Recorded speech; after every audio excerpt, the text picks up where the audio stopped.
হযরতে মা আয়েশা সিদ্দিকা রাদিয়াল্লাহু তাআলা আনহাকে প্রশ্ন করা হয়েছিল, হে আয়েশা, তুমি বলো তো আমার নবীর চরিত্রটা কেমন?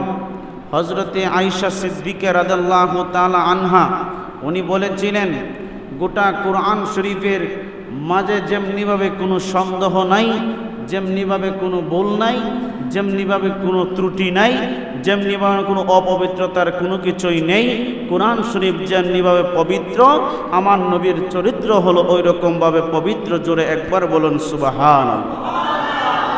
মা আয়েশা সিদ্দিকা রাদিয়াল্লাহু তাআলা আনহার কথাগুলো শুনে মানুষগুলো জানতে পারলো, বুঝতে পারলো যে আমার নবীর চরিত্রের মধ্যে বিন্দু পরিমাণ কোনো ভেজাল নাই। উনি হলেন সর্বশ্রেষ্ঠ নবী, উনি হলেন আপনি আমার মানবতার কাণ্ডারী। জোরে আরেকবার বলুন সুবহানাল্লাহ। আল্লাহ পাক রব্বুল আলামিন ওই নবীজিকে এই জমিনের মধ্যে পাঠিয়েছেন।